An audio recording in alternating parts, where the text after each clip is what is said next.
Hey y'all, welcome back to episode 2. This is Danny with Bowtie Syndicate, and this is the second video to discuss this idea of, hey, I'm thinking about getting a firearm, and maybe you don't know anything about firearms. Maybe you've never touched a gun, or maybe you had a pellet gun when you were little, or you're like me, your aunts and uncles and cousins all were hunters and did that kind of thing, but for whatever reason you didn't mess with it. And so I just want to share my journey into where I am now with firearms, and just what it means to me to carry every day and to be part of this hobby, and the connections I've made and have brought people into this hobby too. And it has just been so fun.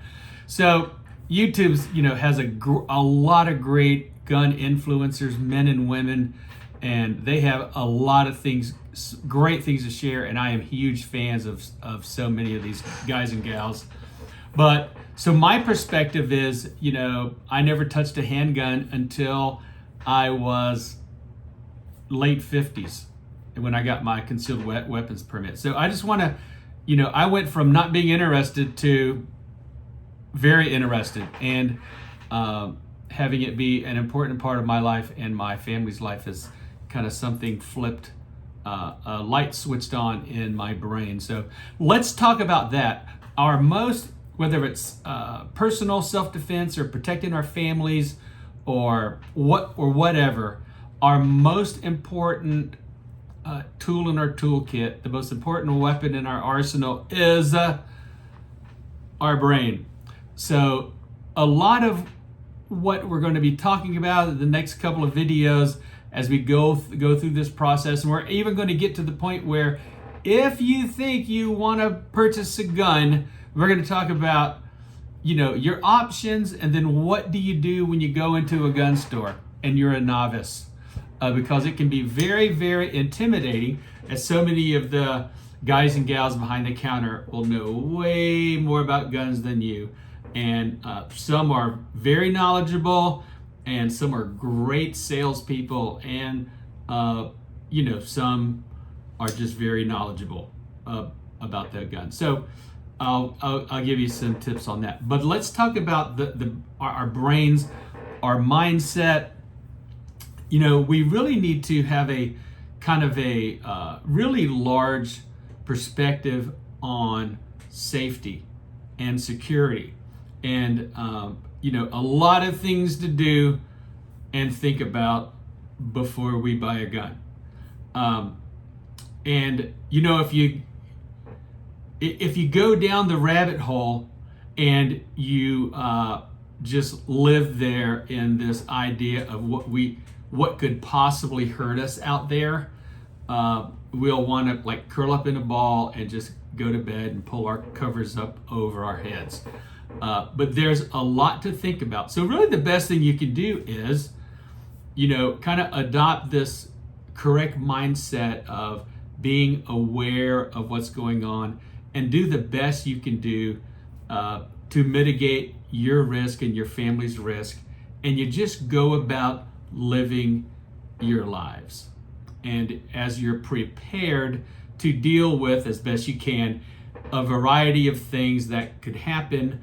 And, just if you're alive long enough, something is going to happen, and that we're going to think, oh, well, I didn't think that would ever happen to me. And sure enough, it is. And we read about these things on the news, and we kind of believe that, well, all this stuff maybe happens to someone else.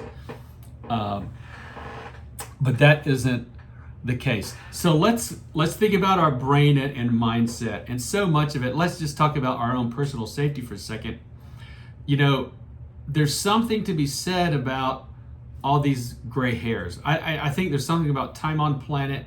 So if you're over 40 and thinking about a gun, I think you've had an opportunity to be alive long enough, or even if you're younger, you're kind of aware of some things that are wise decisions and things that are unwise. So really that idea of what's the wise thing to do is really the question that we could be asking about a wide variety of things. So in the decision of should I buy a handgun, it's like, would that be the wise thing to do? Or should I do this?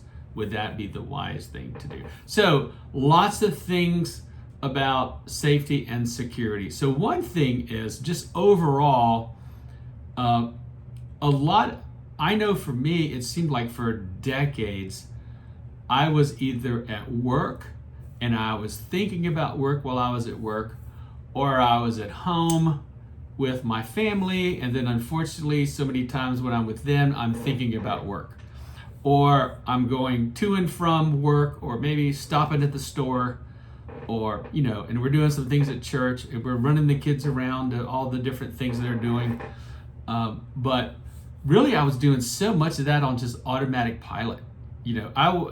Totally unaware of my surroundings, not even thinking about anything like, what's my, did we have a safety plan for the house? Like, what's our plan for, if there's a fire? What's our plan for this and that?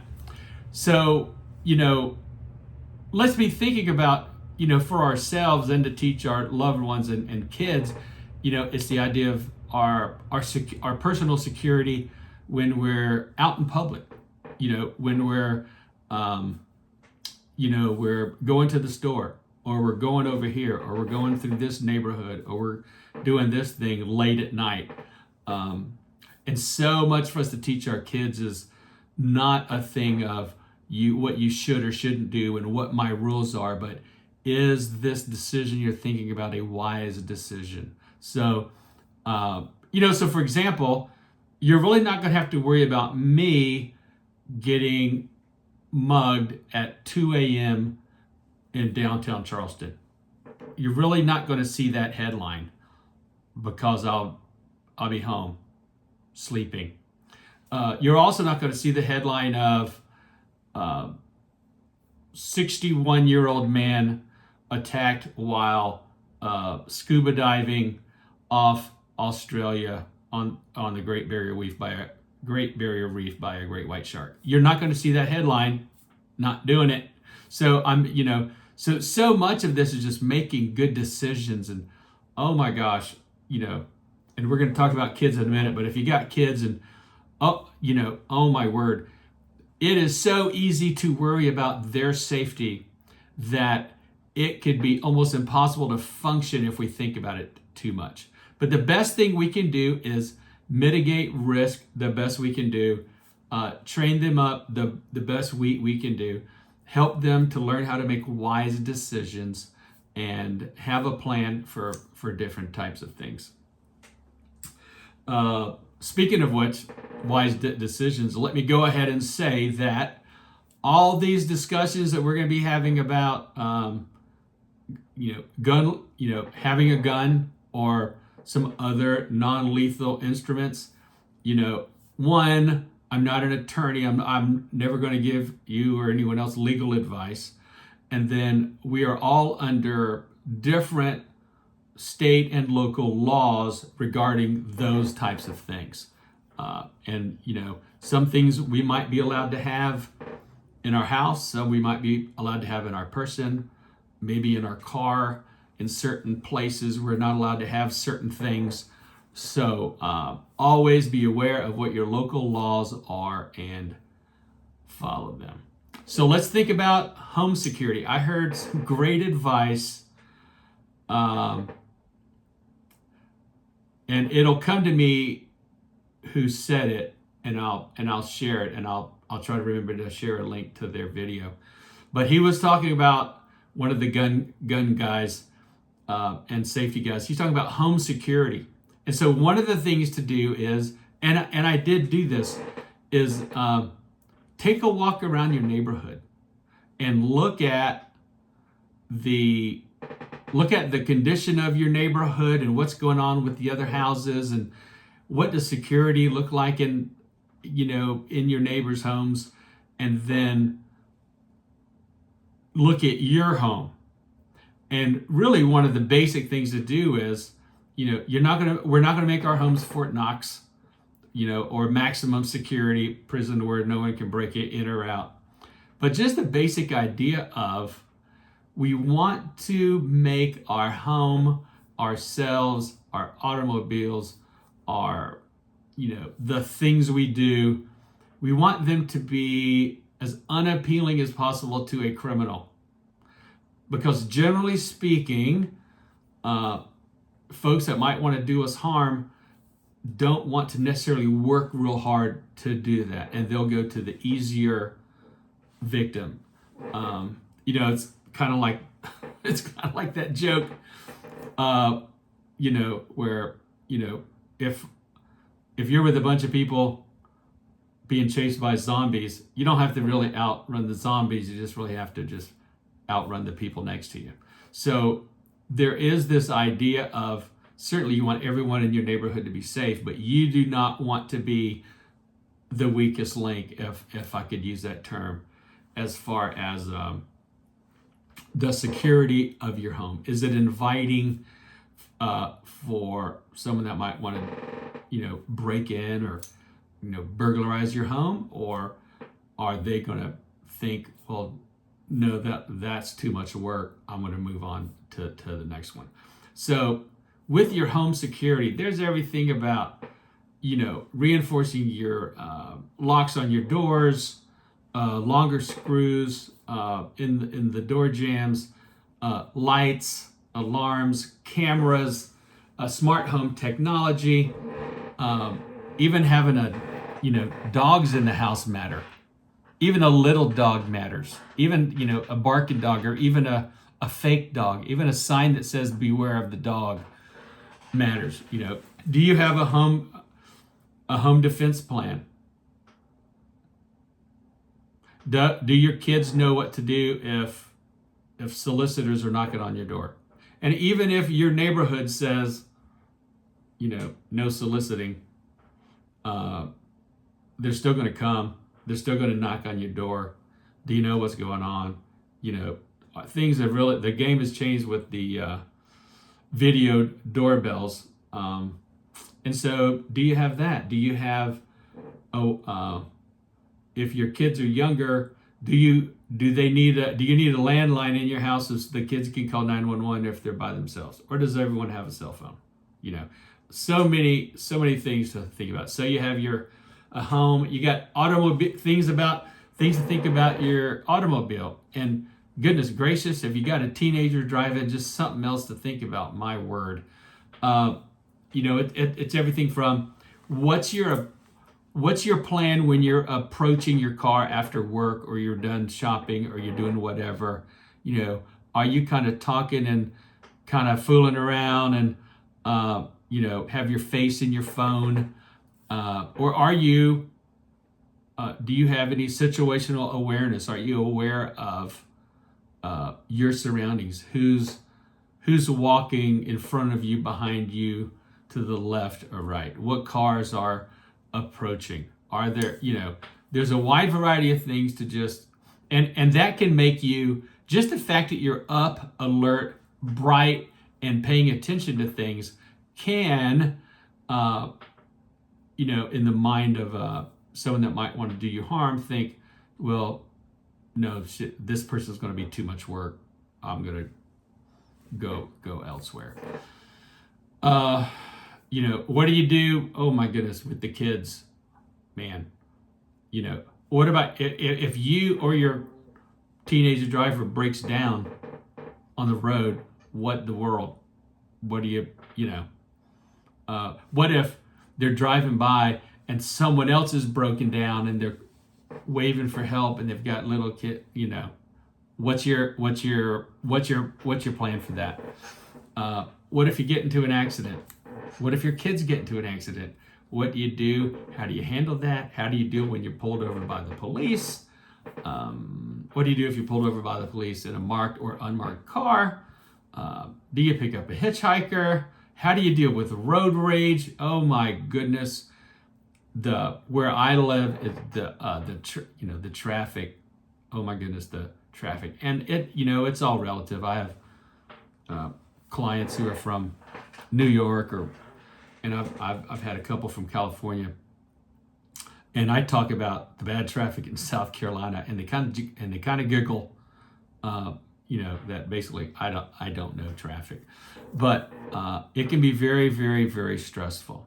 And the way people drive, I don't know if it's everywhere, but it's very aggressive, and it seems like a red light is a suggestion, and they're constantly being run, and it's my goodness gracious, lots to think about.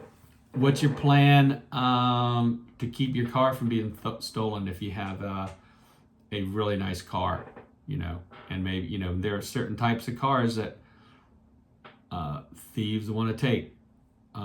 How do you handle a possible carjacking? What's your plan? Is it to just hand them the keys and get out? What if you're traveling out of town?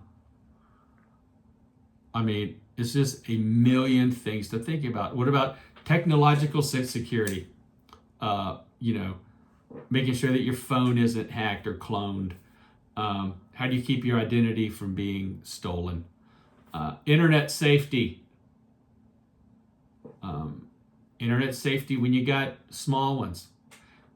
So I'm a retired educator, 30 years in local school, public school district. Also did some higher ed, and now the last 8 years in real estate sales. And the identity theft, the internet problems with phishing and scams. Are you aware of those? Are you really conscious of the security on your phone, on your laptop? It's diabolical. So many people, it's like their full-time job is to try to trick us into clicking on something or paying something. We were just talking about this in a group. I don't know if where you are, the big thing is we're getting texts from these people saying that we owe them money from a toll, an unpaid toll.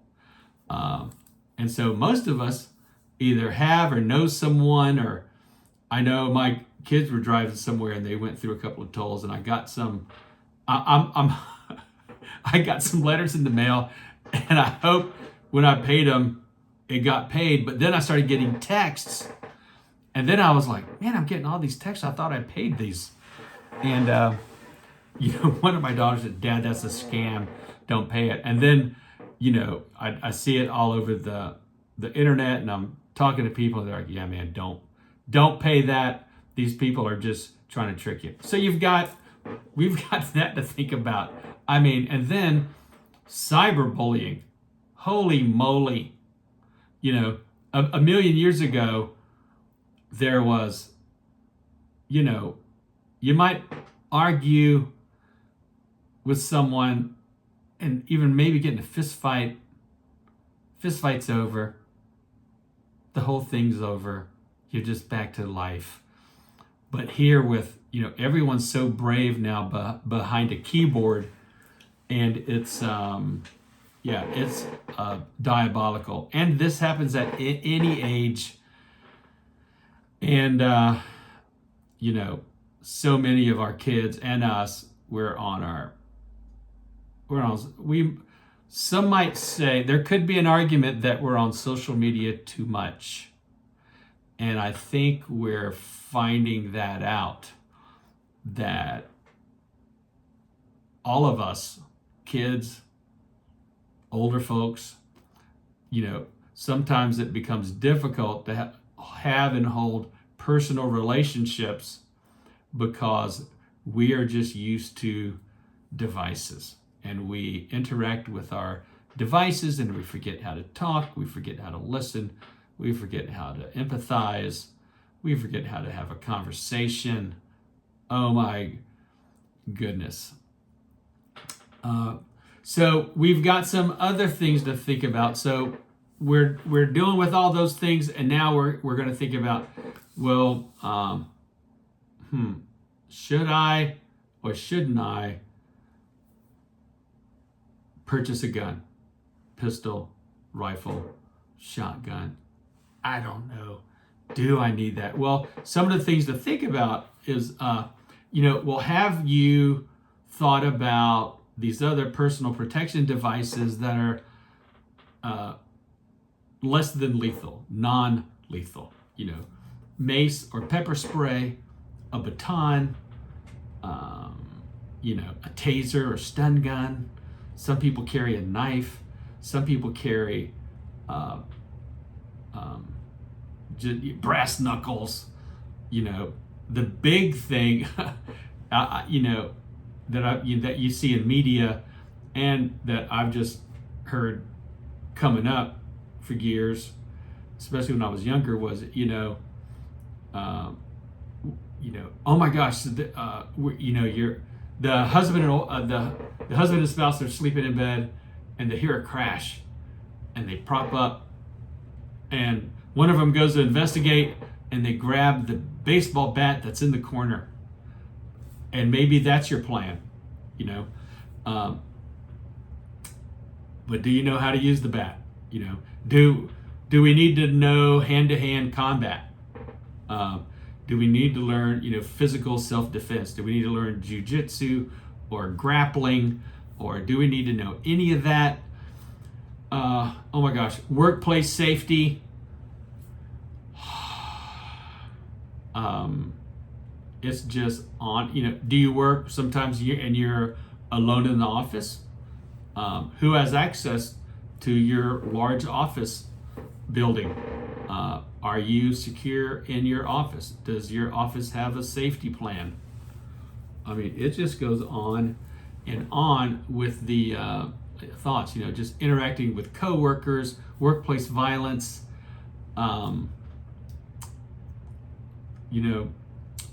parents and your kids, this thing with, picking and dropping off from school and that whole thing. Senior citizens, if you have an elderly parent or a relative, it used to kind of be a thing where it seemed like, and I don't know if this is just folklore, but it just seemed like, generally speaking, maybe for a while there, senior citizens and maybe handicapped folks were kind of maybe given a pass by the criminal mind, and maybe, they would say like, okay, we're not going to bother y'all because you're either old or you're handicapped in some way. And I'm using that term in as far as being described by a criminal or someone that might want to do harm. But now we're finding, man, senior citizens and people with disabilities can be victims of crime just as any, whether it's technological or physical or financial, just so many things to think about. So we are going to talk more about this idea of firearms and the implications for that and the mindset. But I'm going to leave you with this one thing to think about.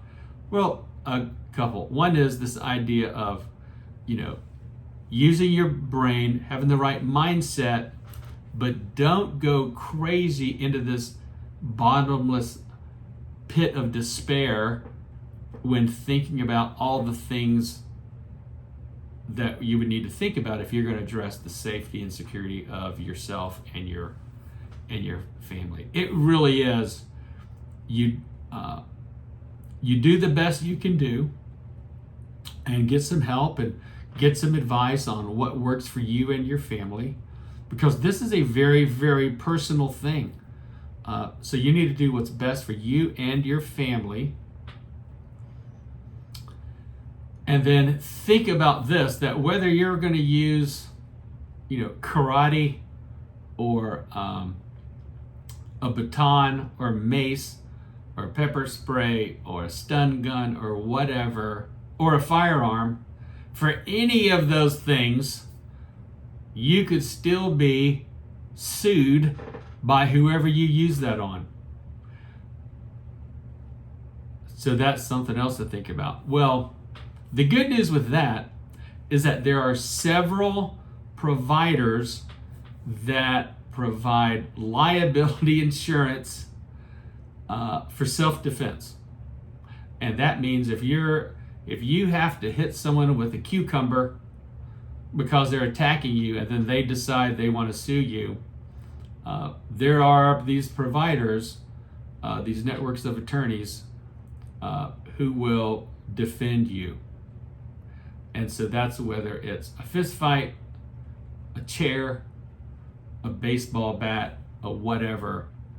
That's just something else to think about, but it's an easy fix. It's the one that we have. It might be $110 a year, but it's just there so you don't have to worry about, oh, hey, I defended myself or my family, and now this person wants to sue me, or maybe the law enforcement wants to charge me for something as they try to get things sorted out or something.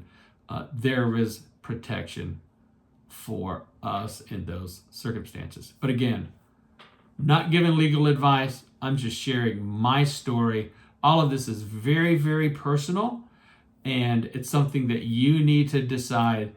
And so if you're still thinking, you're still up in the air, or if you're really thinking hard about you as a novice, and maybe you're an older person or not, but you just don't know much about guns, stay tuned.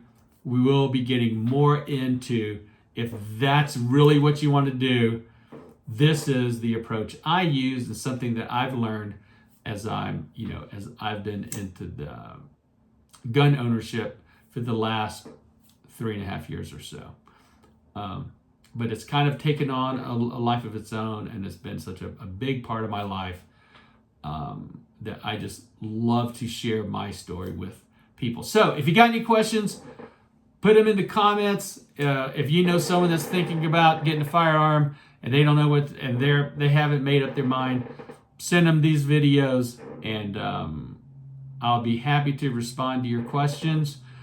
If you want me to talk about something else, or maybe in the future there's a certain type of handgun or long gun or shotgun that you'd like me to review, or anything like that, I'll be happy to do that sometime in the future. So stay safe, use your brain, make wise choices.